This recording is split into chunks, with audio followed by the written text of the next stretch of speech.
Cidadania na Berlinda. A desestabilização como palavra de ordem do cidadão. Olá, mais uma vez nós estamos aqui para tentar entender o que falamos, o que ouvimos, para quê, para quem, por quê e para onde vai as palavras. E para começar, eu trago para vocês uma historinha bem bacaninha, as coisas que a gente fala. As coisas que a gente fala saem da boca da gente e vão voando, voando, correndo sempre para frente, entrando pelos ouvidos de quem estiver presente. Quando a pessoa presente é pessoa distraída, não presta muita atenção. Então, as palavras entram e saem pelo outro lado, sem fazer complicação. Mas às vezes, as palavras vão entrando nas cabeças, vão dando voltas e mais voltas, fazendo reviravoltas e vão dando piruetas. Quando saem pela boca, saem todas enfeitadas, engraçadas, diferentes, com palavras penduradas. Mas depende das pessoas que repetem as palavras. Algumas enfeitam pouco, algumas enfeitam muito, algumas enfeitam tanto que as palavras, que engraçado, nem parecem as palavras que entraram pelo outro lado. Por isso, quando falamos, temos de tomar muito cuidado, que as coisas que a gente fala vão voando e ficam por todo lado e até mesmo modificam o que era nosso recado. E depois que elas se espalham, por mais que a gente procure, por mais que a gente recolha, sempre fica uma palavra voando como folha, caindo pelos quintais, pousando pelos telhados, entrando pelas janelas, penduradas nos beirais. Sejam palavras bonitas ou sejam palavras feias, sejam mentira ou verdade, ou sejam verdades meias, são sempre muito importantes as coisas que a gente fala. Aliás, também tem força as coisas que a gente cala. Quem cala consente. Às vezes, importam mais que as coisas que a gente faz. Ruth Rocha, As Coisas que a gente fala, Rio de Janeiro, editora Rocco. Gostaram? Gente, é lindo, né? A Ruth Rocha é maravilhosa. Em março, ela vai celebrar 92 anos de vida, né?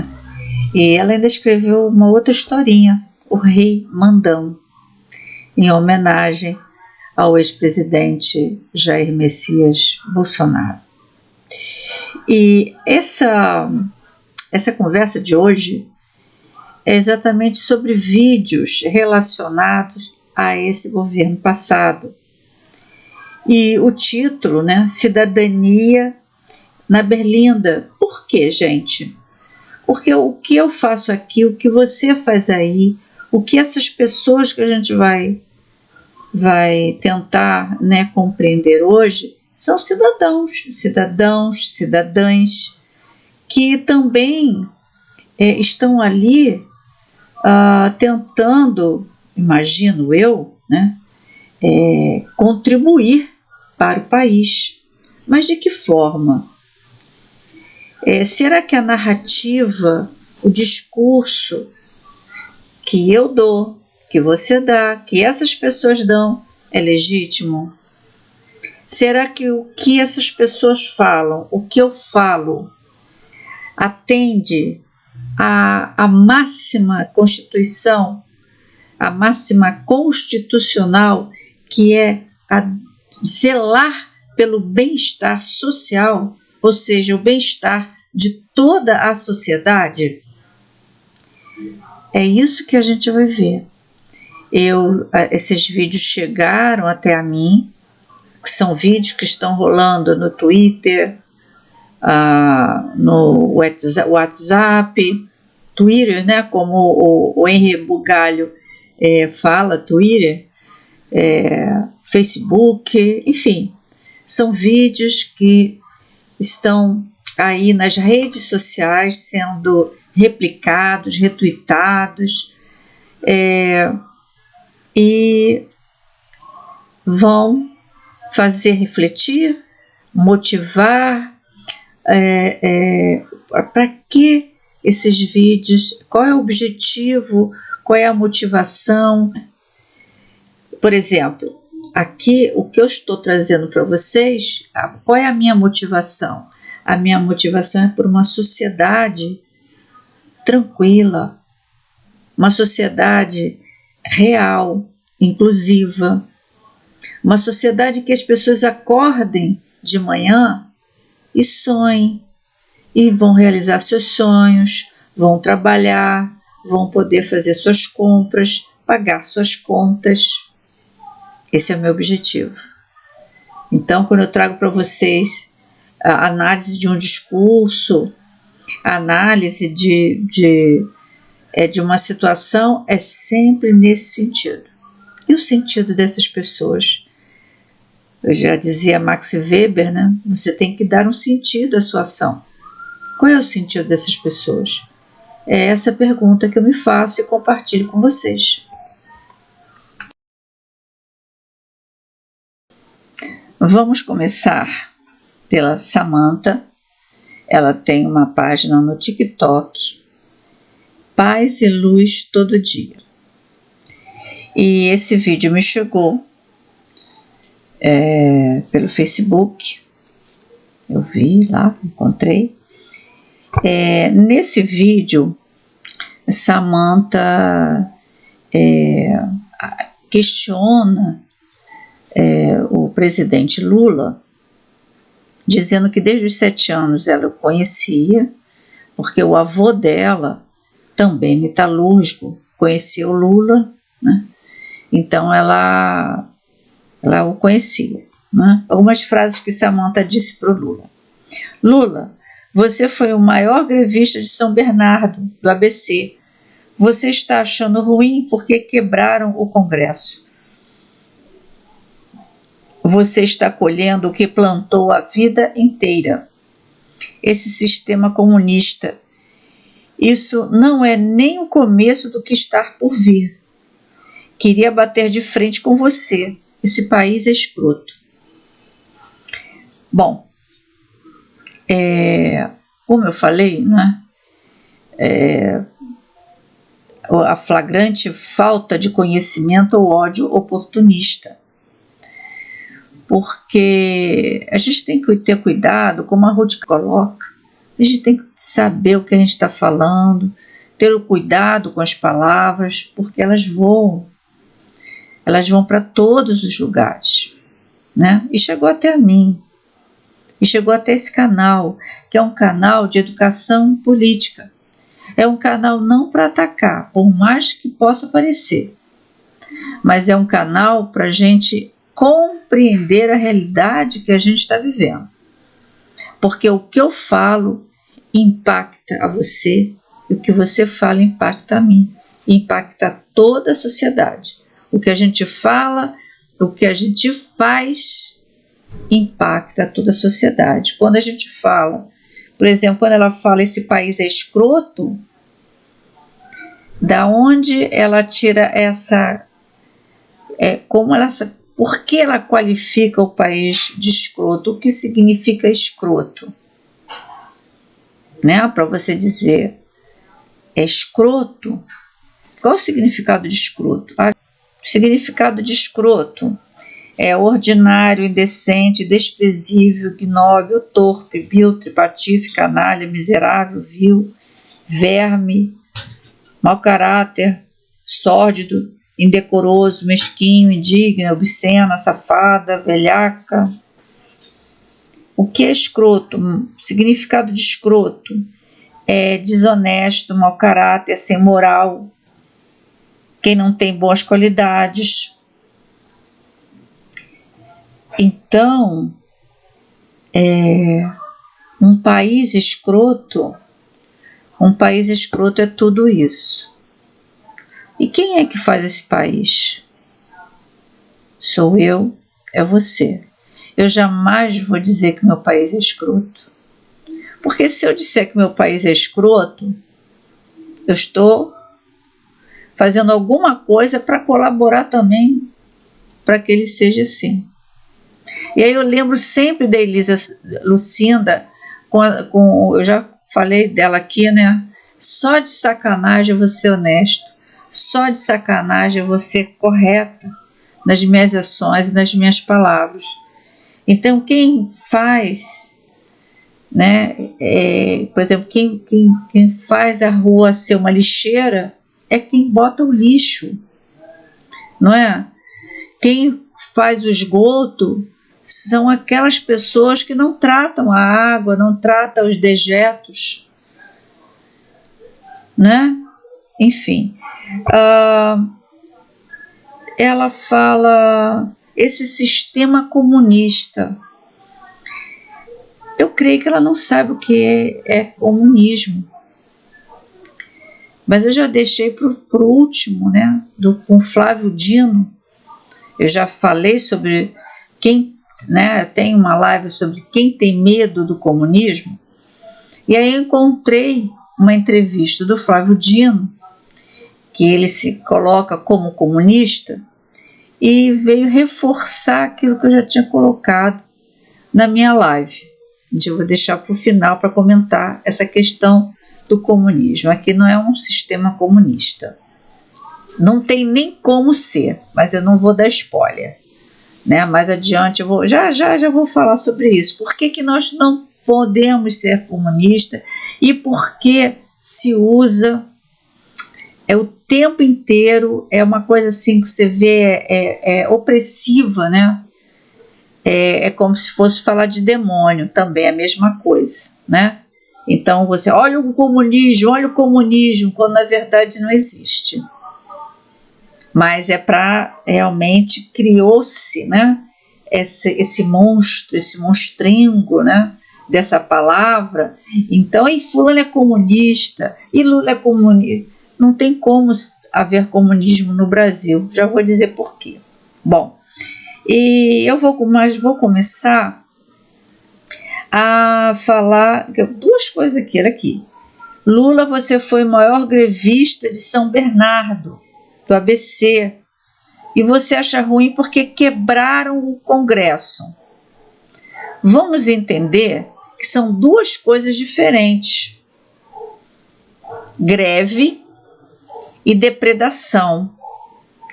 Greve e violação dos três poderes. São coisas totalmente diferentes, não é? Então vamos ver aqui. É bem didático, né? Tem que ser assim, né? Ó. 13 de março de 1979 é deflagrada a greve dos metalúrgicos do ABC, que fortaleceu o sindicalismo tão caro à classe trabalhadora, né? Para garantia dos seus direitos trabalhistas, das suas condições de trabalho. E também o movimento sindical, naquele ano, vai começar a enfraquecer a ditadura militar. Então, duas coisas positivas aconteceram com a deflagração dessa greve, tá? A greve, ela vai ser colocada como um direito 10 anos depois, com o então presidente Sarney, pela Lei 7.783, de 28 de junho de 1989, já no final da ditadura, já no estabelecimento da Constituinte, né, que estabeleceu, aliás, depois da Constituinte, me perdoe, né, porque a Constituição foi de 88, né? Então, um ano depois, o Sarney, ele sanciona o direito à greve, um direito que está na Constituição hoje, né? E por quê? E como se dá isso? Vamos entender. Em 13 de março de 1979, houve a greve dos metalúrgicos do ABC. Por quê? Foi uma manifestação contra a intervenção no sindicato pelo TRT e pela polícia, São Bernardo de Campo. A greve geral dos metalúrgicos da região do ABC paulista surgiu em um contexto de crescente insatisfação com os rumos da ditadura que governava o Brasil. As tentativas de parar as máquinas vinham acontecendo pelo menos desde o começo da década de 70, processo que se tornou mais intenso a partir da denúncia de que os militares mascaravam índices de inflação, causando significativa perda real nos salários de trabalhadores e trabalhadoras e trabalhadores. No decorrer de 1978, uma série de mobilizações ampliou a tensão entre metalúrgicos e patrões. Quando o Sindicato dos Metalúrgicos de São Bernardo, liderado por Luiz Inácio Lula da Silva, separou-se da Federação dos Metalúrgicos de São Paulo, acusando a central de ser pelega e trabalhar pelos interesses dos empregadores, o cenário para uma grande paralisação desenhou-se de vez. Então, o pecado de Lula foi realmente representar a classe trabalhadora ali naquele momento, liderar corajosamente, né, um confronto com o governo militar. Só isso, não é? Eu não vou falar tudo para não ficar tão longo, já vai ficar longo, né? Mas enfim. E aí, em 1989, José Sarney sanciona a Lei 7.783 em 28 de junho de 1989.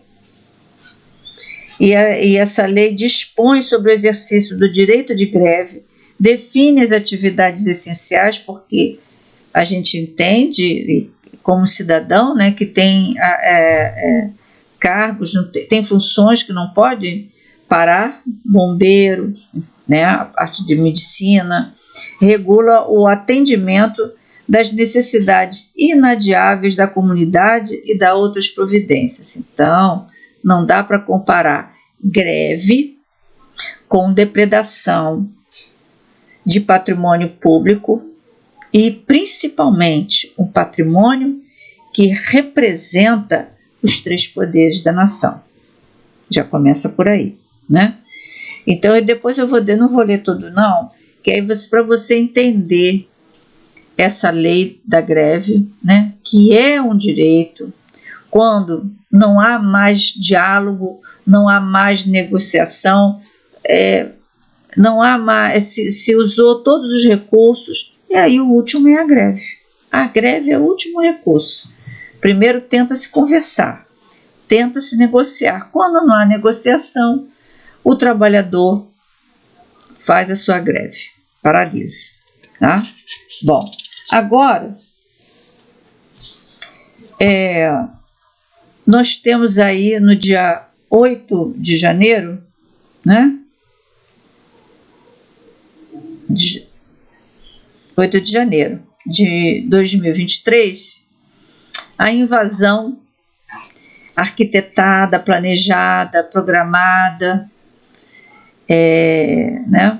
Liderada, a invasão no Palácio do Planalto, no Congresso, no STF, com total destruição, tanto do prédio, quanto dos objetos, do mobiliário, de tudo que estava ali dentro.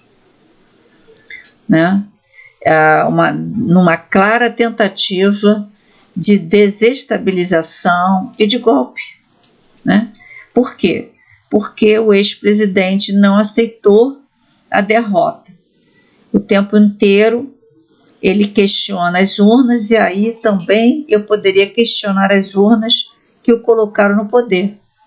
Se ele acha que as urnas não têm validade, que pode ser fraudada, eu também posso pensar a mesma coisa. Né? Eu também posso pensar que houve fraude nas urnas, já que foram tantas fake news, tantas mentiras, tanta coisa, por que não na eleição de 2018, por que não essas urnas terem sido fraudadas também para colocá-lo no poder?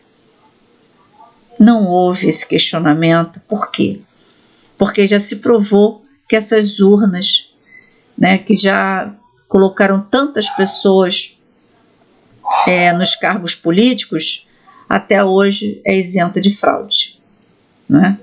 Mas, enfim, então as pessoas, os cidadãos e cidadãs se deixaram, né, motivar por uma plena destruição, até evacuar. Isso é patriotismo? Evacuar dentro do plenário? Não, né? Não é. Destruir o nosso patrimônio, isso não é. É a mesma coisa que você vandalizar, pichar, é a mesma coisa. O lugar que você mora, a rua que você mora, não é? Isso não é cidadania. Por isso que a cidadania não é berlinda. Que cidadãos e cidadãs são essas? São essas? Que pessoas são essas? Que visão de mundo, que visão de sociedade elas têm? Não é? Enfim. Bom, e aí, diante disso, você tem outra lei, tá? Que está na Constituição, artigo 144, entre outros. A questão dos patrimônios, dos prédios públicos, do patrimônio público, está aqui na segurança pública, no artigo 144 da Constituição Federal de 1988. A segurança pública, dever do Estado, direito e responsabilidade de todos nós, é exercida para a preservação da ordem pública e da incolumidade das pessoas e do patrimônio, através dos seguintes órgãos: Polícia Federal, Polícia Rodoviária Federal, Polícia Ferroviária Federal, Polícias Civis, Polícias Militares e Corpos de Bombeiros Militares, Polícias Penais Federais, Estaduais e Distritais. E ainda tem a responsabilidade, né, das pessoas nos seus cargos, o governador, o secretário de segurança, né? Então, esse primeiro vídeo, vocês vejam, eu vou colocar tudo na descrição, vocês analisem, tá? E vejam a diferença entre greve, direito de greve e a motivação da greve para a depredação dos prédios que nos representa institucionalmente. São coisas totalmente diferentes. E aí, quando você recebe esse vídeo, você compra essa ideia e replica nas redes sociais, você está replicando um erro, um equívoco, seja por ignorar, não ter conhecimento ou por ódio oportunista. Agora nós vamos comentar o posicionamento de dois empresários importantes para a economia brasileira, para a classe trabalhadora, porque geram empregos, geram renda. Esses dois empresários, uma empresária, a Tati Mandelli, que inclusive é política, e Luciano Hang, eles são apoiadores do ex-presidente Jair Messias Bolsonaro. E desde agora eles estão fazendo críticas contundentes sobre o governo eleito. E sempre nós temos que ouvir e procurar entender qual é a contribuição que esses dois empresários podem dar. Por que eles estão contra esse governo, esse novo governo? A Tati Mandelli, ela é fundadora da Tideli Outdoor Living, no Rio de Janeiro. E uma das coisas que ela, e eu acho maravilhoso isso, ela emprega as pessoas da região. Eu não tenho dados nesse momento para saber salário dos dois, tanto do Luciano Hang quanto da Tati Mandelli, né? Quais as condições de trabalho oferecidas por esses dois empresários à classe trabalhadora, né? Agora, sempre quando a gente vai fazer uma crítica, a gente tem que pensar o seguinte: a gente tem que sempre ter em mente que erramos. Então, Tati Mandelli, por exemplo, ela tem 27 reclamações ativas no Reclame Aqui sobre mau atendimento na sua loja. Eu estava vendo seus produtos, são lindos. São produtos que você vê de muito boa qualidade, de muito bom gosto. Agora, falar sobre as falhas da sua empresa, isso não a desqualifica como empresária de móveis, de objetos de decoração. Assim como, quando a gente vai avaliar a governança de um presidente, seja Jair Messias Bolsonaro, seja Lula, qualquer outro presidente, Fernando Henrique Cardoso, Fernando Collor, a gente tem que fazer o equilíbrio das conquistas, dos acertos e dos erros. Qual foi o impacto desses erros e desses acertos na população em geral? Porque nós não estamos falando, a empresária, o empresariado, ele é privado, né? Ele está ali para gerar lucro para si, ele gera emprego, mas o objetivo principal é gerar lucro para si, claro, esse é o meio de vida. Agora, um presidente, o que ele faz é para gerar bem-estar social para toda a sociedade, não é para um grupo só. Então, a gente ter em mente, ter como norte, como critério de avaliação, é fundamental na hora da gente avaliar uma governança. E no caso agora é esse novo governo, né? Bom, eu falei da Tati Mandelli. O comentário dela, que aqui eu estou, isso, né? Ela está está dizendo que o Itaú jogou a toalha, que empresas estão fechando porque não se sentem confiáveis em investir no Brasil nesse momento. Em relação ao termo expectativa, que Tati Mandelli fala sobre o Itaú, né? E também o Luciano Hang fala de fuga, né? de capitais, de fechamento de lojas, né? Que Itaú já entregou os pontos. O Itaú já entregou os pontos já desde 2021, né? A jornalista Thaís Carrança, que é especialista em negócios, ela, em artigo de 15 de setembro de 2021, ela já fala dessa questão do Itaú. Ela diz o seguinte, o termo também que ela usa é expectativa, né? Economia em 2022 é o título. Por que expectativas para o Brasil estão piorando rapidamente? Esse 2021. Diz ela, colocou, os economistas estão revisando fortemente para baixo suas expectativas para o desempenho da economia em 2022.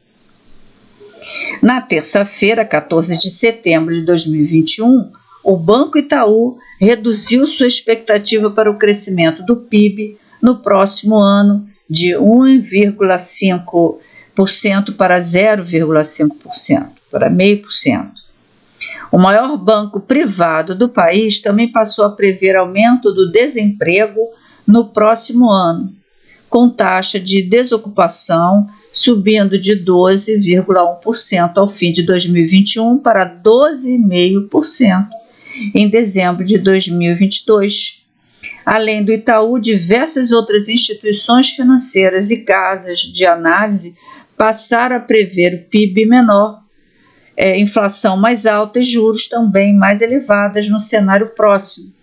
Isso no governo Bolsonaro, com o ministro da Economia Paulo Guedes à frente do planejamento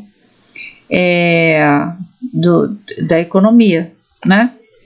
Como eu falei, a economia ela é um plano de governo, né? Ela depende do plano de governo, né? Bom, ela coloca o seguinte: entenda os 6 principais fatores que têm feito os analistas reduzirem suas expectativas para o desempenho da economia no próximo ano. Primeiro, inflação maior e juros em alta. Segundo, menor crescimento da renda. 3. Esgotamento do efeito da retomada de serviços. 4. Desaceleração global. 5. Piora da crise hídrica e possível racionamento de energia. E, por final, 6. Eleições conturbadas. E aí, conturbadas por quê? Quais são os atores, os agentes dessa conturbação, dessa perturbação, né? Então, coloca ela. Por fim, pesa no pessimismo dos economistas para o próximo ano a certeza de eleições polarizadas e bastante conturbadas. Então, não é o governo Lula que está fazendo o Itaú fechar, ir para outro lugar, enfim. Isso desde o governo Bolsonaro é que está havendo esse problema. E o governo Lula, né, encontrou uma situação extremamente difícil financeiramente, né, problemas deixados pelo governo passado que agora busca resolver. Inclusive, o grande problema causado, grande prejuízo histórico, financeiro, causado pela tentativa de golpe, de desestabilização com a invasão e destruição das sedes dos 3 poderes, né? Eu vou deixar também todo esse material na descrição para vocês lerem detalhadamente. Aqui o que a Tatiana Mandelli coloca no seu site, na sua live: a economia vive de expectativas. Já nesse título, a gente já observa um erro. Por quê? Economia não vive de expectativas. O mercado, sim. O mercado, que é a área desses 2 empresários, vive de expectativas. E o Luciano Hang diz que vai embora do Brasil. Ele diz que milhares de empregos perdidos, empresários começando a sair e levar empresas. Por isso que eu coloquei os 2 juntos, porque os 2 estão com a mesma concepção, a mesma avaliação, né, sobre o futuro econômico do Brasil, né? Investimentos, se o presidente Luiz Inácio da Silva vai apoiar as empresas, vai apoiar o setor privado, né? Então, eles já colocam isso para todas as pessoas, né? É isso que eu falei da mensagem, sempre lembrando da historinha da Ruth Rocha, né? Por quê, para quê, para quem, qual o objetivo, a motivação de estar fazendo essa avaliação já tão pessimista, já tão categórica de que nada vai dar certo. Bom, o Luciano Hang, né, ele é um empresário, cofundador e proprietário da Havan, como todo mundo conhece, uma das maiores redes de lojas de departamento do Brasil. Ele foi listado pela revista Forbes como o 21º empresário mais rico do Brasil. No dia 13 de abril de 2020, a Havan noticiou em seu site a suspensão temporária dos contratos de 11 mil dos seus 22 mil empregados, que ele chama de colaboradores. Mais do que isso, vangloriou-se de ter sido uma das primeiras empresas a utilizar a medida provisória 936/2020, que permite a suspensão do contrato de trabalho por até 60 dias. Essa notícia foi dada pela FETRAN-COSPAR. É uma federação sindical. E eu vou dizer aqui por quê. Eu vou começar pelo Hang, né? Vou comentar aqui, que eu acho que não estaria, eu não falei do Luciano Hang, né? Que é maiorzinho um pouquinho. O Luciano Hang tem, como falei, da questão do salário, da suspensão de contrato de 11 mil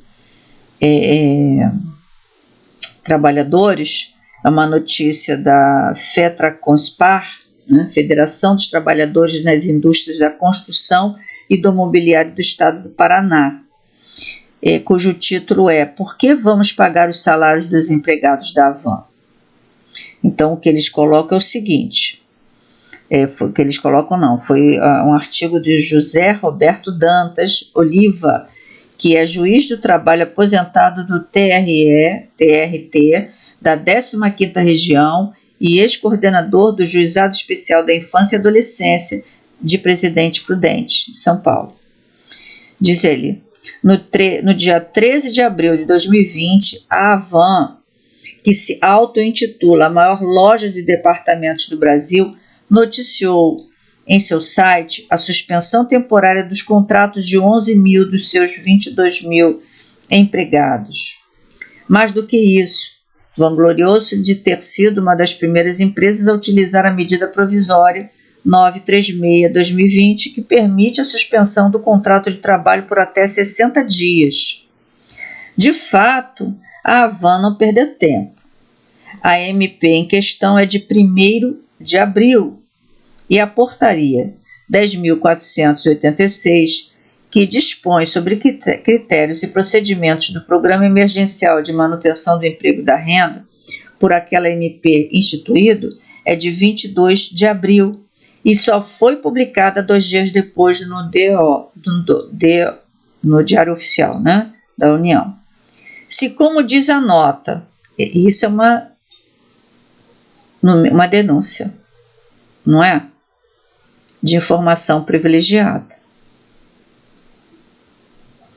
Se, como diz a nota, durante a semana anterior à suspensão dos contratos, de 6 a 11, portanto, a empresa se dedicou a negociar, entre aspas, mesmos, pois negociação individual em casos desta natureza não passa de falácia, já que a alternativa para o empregado pode ser a perda do emprego, é só você ver a reforma trabalhista para entender o que o juiz José Roberto Dantas Oliva está falando, tá? Com esses 11 mil trabalhadores, ele teve, supondo que tenha tomado conhecimento da MP na mesma noite ou no dia seguinte, ao da publicação, quinta, sexta e sábado, 3 dias apenas, para decidir a vida de metade dos seus empregados.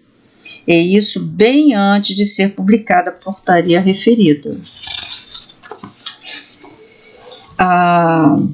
Ele coloca aqui, parece não ter havido hesitação. Então, a notícia completa eu vou colocar na descrição, tá? E ele fala que houve outras empresas também. Então, de novo, a gente entender, né, que governança foi essa, né? Bom, e uma outra questão do Luciano Havan tão grave também, né, se passou em 2011, tá? Essa notícia aqui é de 23 de outubro de 2022. A notícia é um áudio vazado, né, entre o Luciano Hang e o secretário de Fazenda Paulo Eli. No áudio, Hang se irrita ao ser cobrado por Paulo Eli para que pague os impostos por suas lojas para que ele possa cumprir os compromissos com os servidores. Então, são esses dois empresários que enviam mensagens por redes sociais para que, com o claro objetivo, para mim, na minha avaliação, de desestabilização do novo governo de 2023, que é o governo de Lula, tá? O candidato do Partido dos Trabalhadores ao governo de Santa Catarina, Décio Lima, vinculou no horário eleitoral do último sábado um áudio atribuído a Luciano Hang, donas das lojas Havan, no qual o empresário bolsonarista propõe que o secretário da Fazenda do Estado, Paulo Eli, atrase salários e demita metade dos professores. No áudio de 2018, Hang se irrita ao ser cobrado pelo secretário para que pague os impostos devidos por suas lojas para que ele possa cumprir os compromissos do Estado com os servidores. Paulo Eli diz que precisa pagar o salário dos professores e que está na iminência de atrasá-los. Hang responde: atrasa salário, atrasa salário. Paulo, vai me desculpar. Atrasa o salário, demita. De acordo com o UOL, em nota enviada, a assessoria de imprensa de Hang afirma que o áudio está fora de contexto e que o empresário discutia com o secretário de Fazenda para evitar um aumento de 5% de impostos sobre o setor têxtil. Né? É isso, gente. Ele ainda fala aqui no áudio. E eu tenho que pagar o salário dos professores? Eu estou na iminência de atrasar salário? Atrasa o salário. Atrasa o salário. Paulo, vai me desculpar. Atrasa o salário, demita. Não, eu quero o imposto das lojas. Vocês estão pensando só no imposto de vocês para pagar o diabo dos professores. Demita metade. Ouça de novo. Vocês estão pensando só no imposto de vocês para pagar o diabo dos professores. Demita metade. Esse já é uma notícia da Rede Brasil atual. Tudo isso eu vou botar na descrição, tá? Então, gente, vamos observar quem estão nos mandando mensagens e para quê, né? Qual é o objetivo dessas mensagens, tá? E eu espero que vocês tenham entendido a diferença entre mercado e política econômica, tá? É o mercado que vive de expectativas, diferente da política econômica, que é responsável e que tem o dever de primar pelo bem-estar social de toda a população, seja ela burguesia ou proletariado, de toda a população. Então, vamos entender, gente, o que é mercado, tá? Vamos entender a diferença entre mercado e política econômica. Eu já fiz uma live sobre isso ao vivo com vocês, né? Para a gente entender o que era o mercado, tá? Então, vamos lá. A política econômica, tá? A política econômica segue a Constituição. A meta não é o lucro, mas o bem-estar de toda a população. Política econômica é o conjunto de medidas tomadas pelo governo, então não é iniciativa privada, pelo governo, com o objetivo de produzir impacto na situação econômica de uma localidade, ou seja, é a forma de se conduzir economicamente uma região, um país, enfim. Essas medidas podem ser comunitárias, estaduais, nacionais ou internacionais. E os seus atores serão os agentes de governo, o Banco Central, os bancos e entidades multinacionais, visto que a maioria das economias atuais se encontram globalizadas. No caso do Brasil, duas figuras-chave para determinar a política econômica são o ministro da Economia, que na gestão passada foi o Paulo Guedes, e o presidente do Banco Central, para as políticas econômicas nacionais. Então, a política, a economia, ela não vive de expectativas. O mercado, sim. Tá? Principais objetivos da política econômica. Gente, é muito importante quando a gente ouve, a gente entender essas diferenças, esses conceitos. Né? Para a gente entender essas diferenças, a gente tem que entender os conceitos. Tá? Os principais objetivos da política econômica são manter o equilíbrio da economia e promover seu crescimento sustentável, a fim de garantir o bem-estar da sociedade. Afinal de contas, a economia de um país, ela é planejada, ela é produzida a partir do nosso dinheiro, do nosso trabalho, né? Da produção que nós damos para o país, tá certo? Eles podem ser atingidos por meio do controle da inflação, da geração de empregos, da estabilização da moeda ou taxa de juros. Essas ações dependerão do tipo de governo, pois os governantes podem divergir no que seria mais apropriado de fazer durante seu mandato. Aí, a gente estenderia mais, né? Aí você entender o que é um governo voltado para a direita, o que é um governo voltado para a esquerda, o que é um governo de centro, o que é um governo que prima pelo social, ou um governo voltado para o privado, né?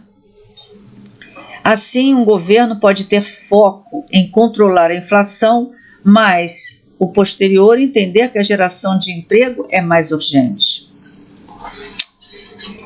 Agora, a economia de mercado, que é a iniciativa privada, tá? É um sistema econômico marcado pelo predomínio da iniciativa privada na economia.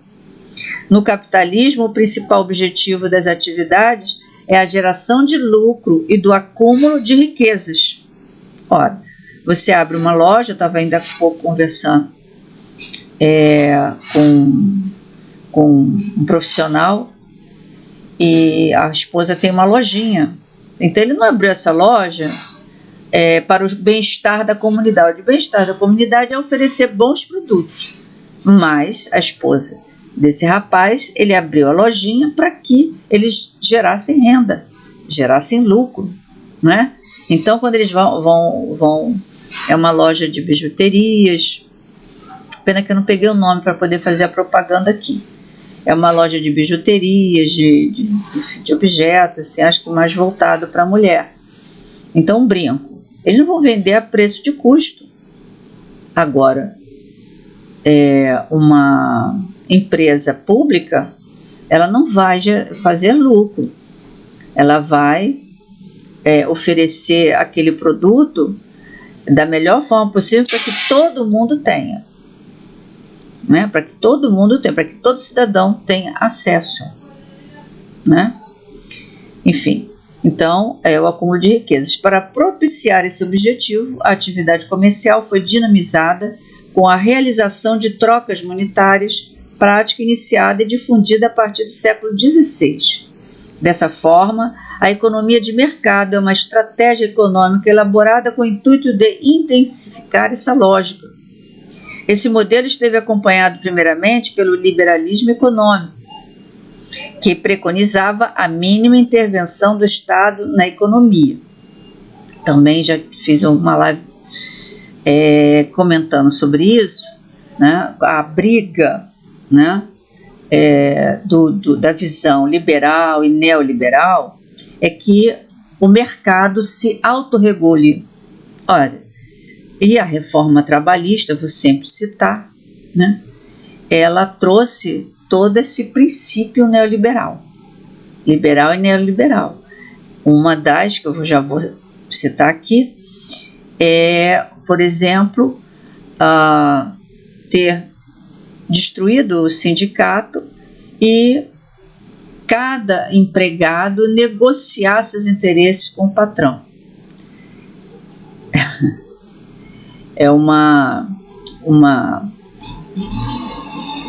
um confronto de forças totalmente, né, desequilibradas. Você vai fazer o que diante de um patrão que te emprega e que pode te demitir, não é? Enfim, então, eu já vou falar do Estado como regulador da iniciativa privada, a importância do Estado. O Estado não é realmente, na minha visão sociológica, ele não é nem o papel dele, né, dominar tudo.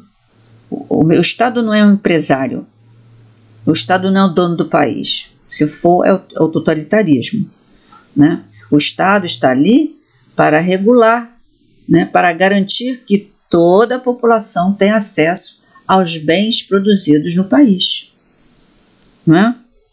Posteriormente, após a década de 1970, esse modelo foi retomado em associação ao neoliberalismo, que novamente pregava a mínima intervenção do Estado na economia, salvo em tempos de crise e de instabilidade social e econômica. Atualmente, praticamente todos os países do mundo adotam esse modelo. Tá? Hoje, a classe operária está extremamente massacrada. Salários aviltantes, salários que não garantem a manutenção mínima da vida.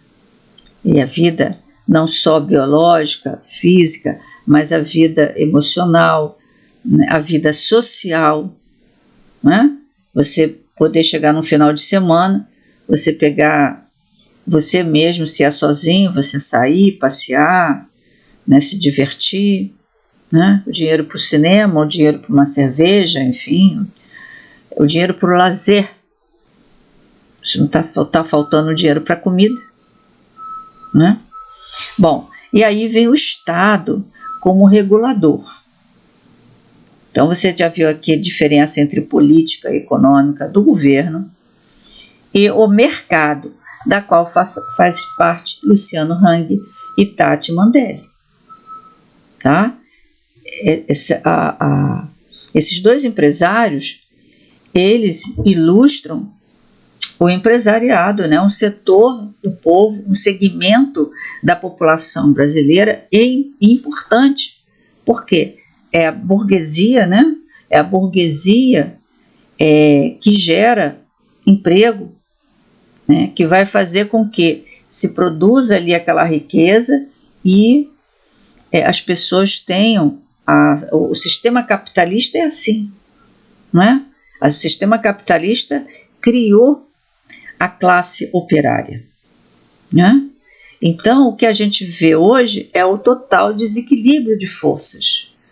São pessoas voltando praticamente à escravidão, não de correntes, mas de salário, né? Vivendo em péssimas condições, enquanto grande parte do empresariado, o grande empresariado, eu não estou falando aqui das pequenas, vamos lá, né? Das pequenas empresas, né? Que também passam muita dificuldade.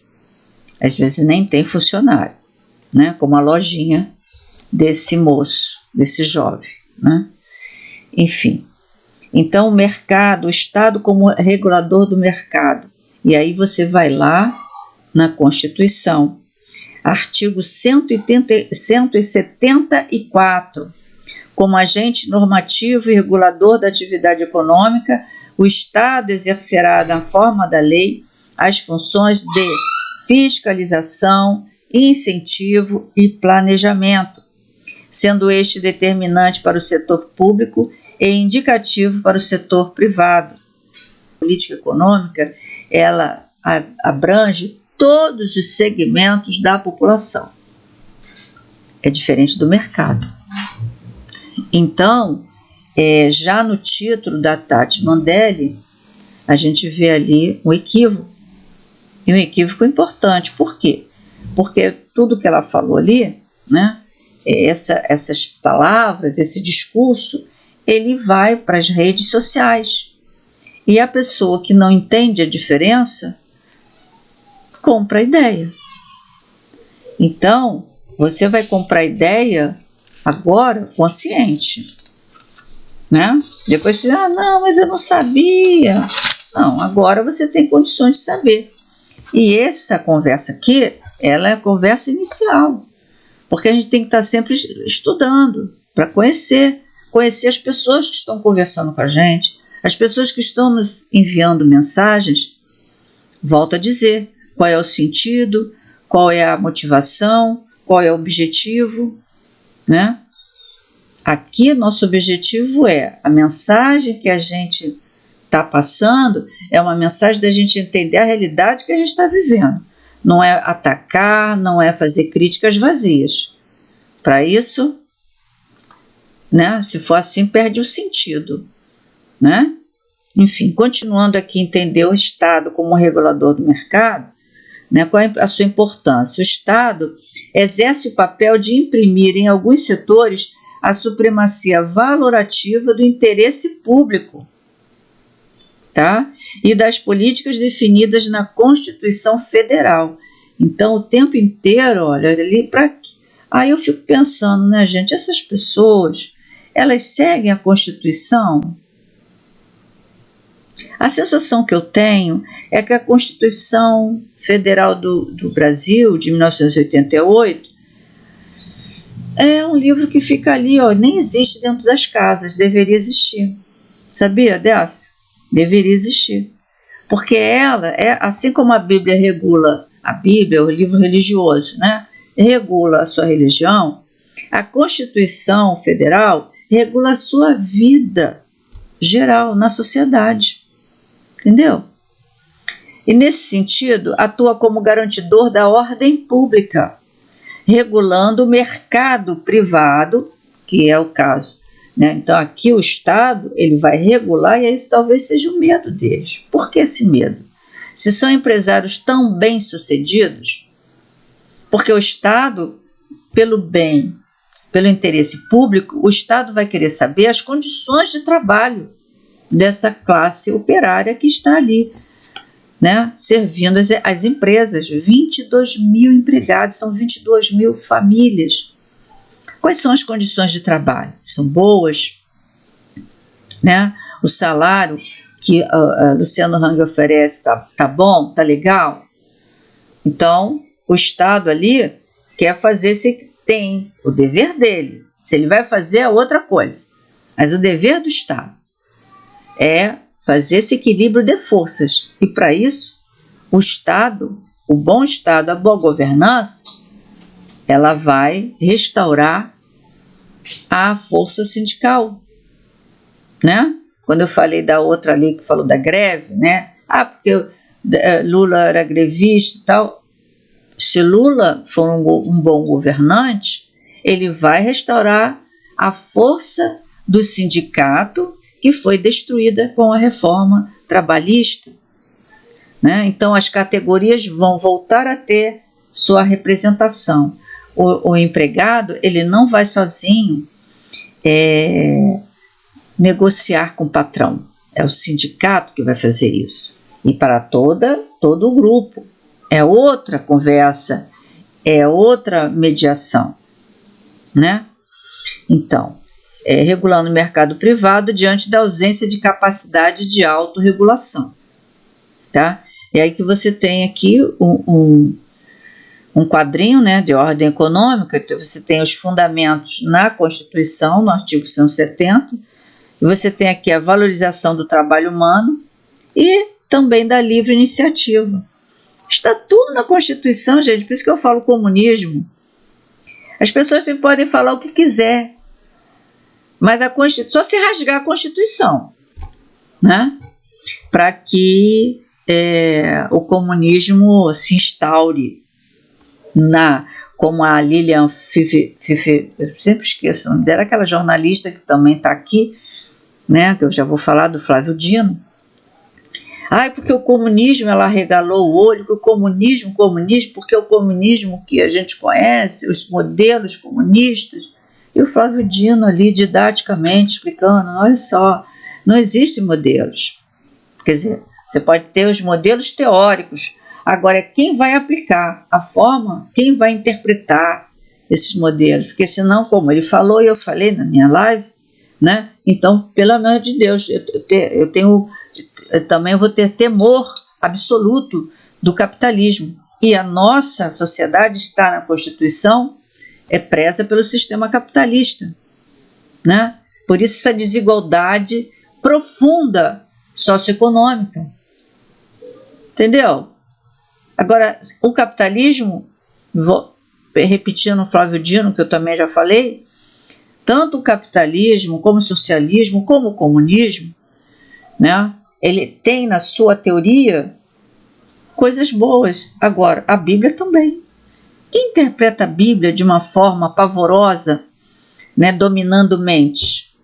Então, gente, é o homem, é o ser humano, né, homem, mulher, enfim, é o ser humano que faz a interpretação. Um cria a ideia e outros vão aplicar seu bel prazer, não é verdade? Tá?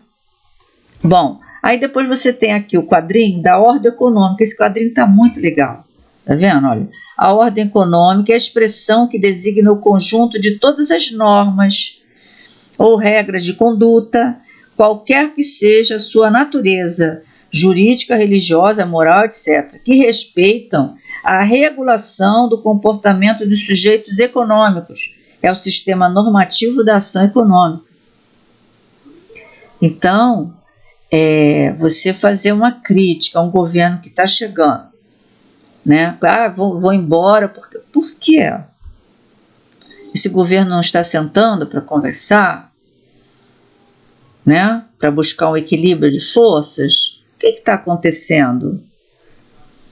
Agora, se a reforma trabalhista, como outras iniciativas, ela garantiu um lucro de um lado, né, um maior lucro de um lado e maior exploração do trabalho de outro. É esse medo que os empresários estão tendo de que vão ter menor lucro. Claro que se você fizer o equilíbrio de forças, gente, você vai ter que melhorar as condições de trabalho. E melhorar as condições de trabalho, como Jair Bolsonaro, ainda candidato, falou, o emprego ou direitos, né? Melhorar condições de trabalho, garantir uma sociedade mais equilibrada e harmoniosa, é diminuição de lucro, sim. Isso com certeza.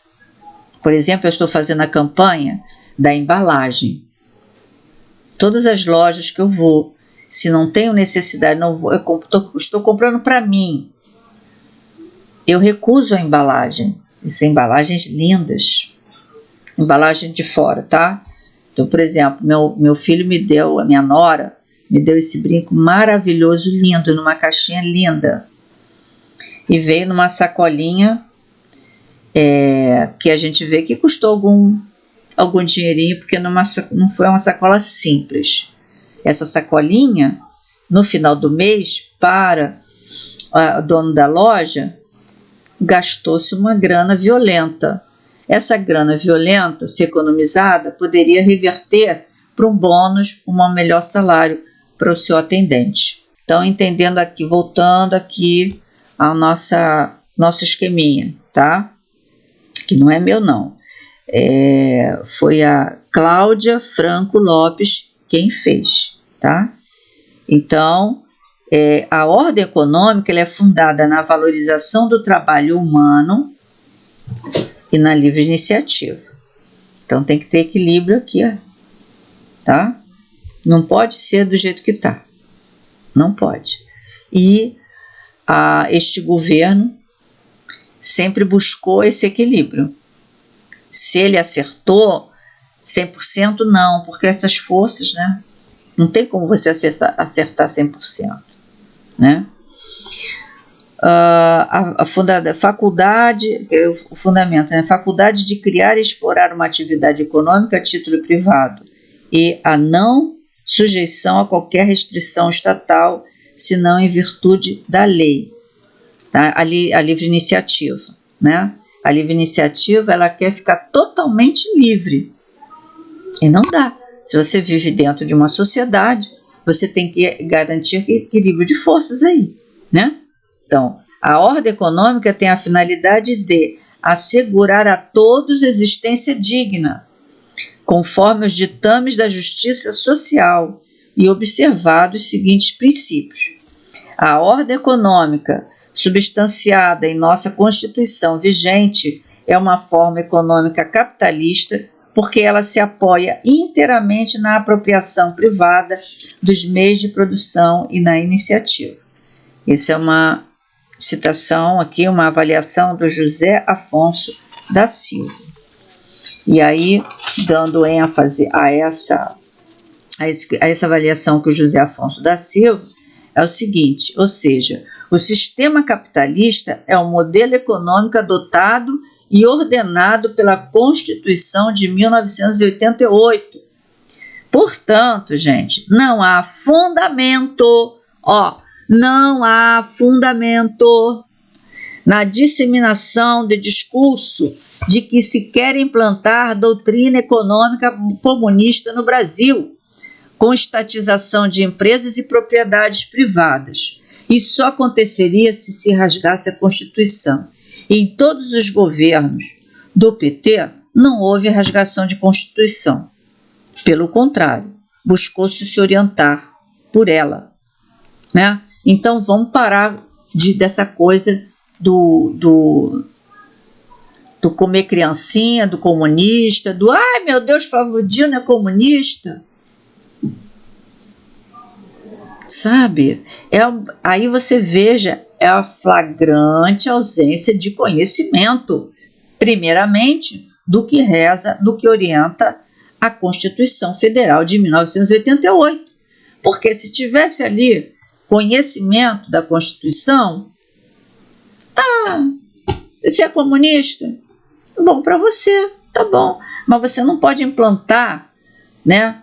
Surrupiar propriedade privada, como, né, as pessoas falam, olha, as fake news, né?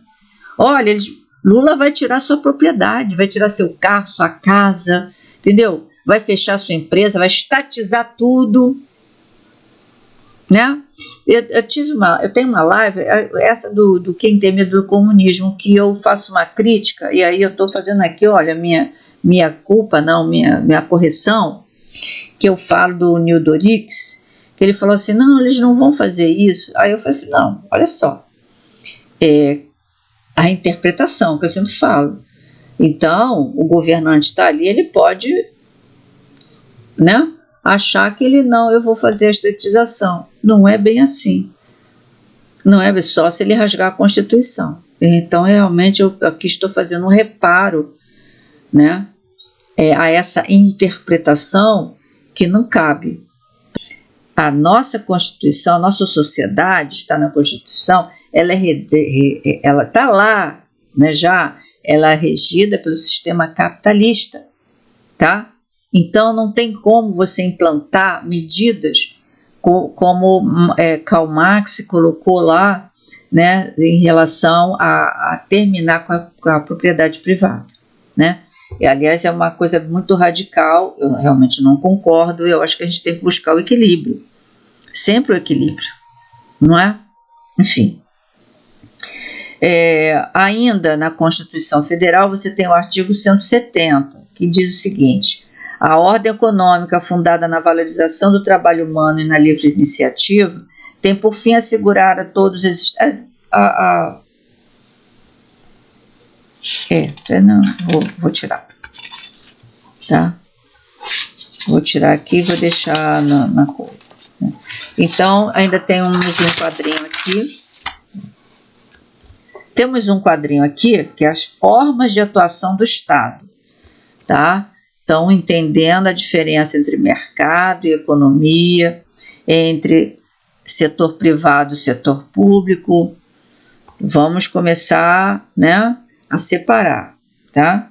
Então, o Estado regulador, ele cria normas, estabelece restrições, faz diagnóstico social das condições econômicas, e o Estado executor executa atividades econômicas, em princípio, destinadas à iniciativa privada.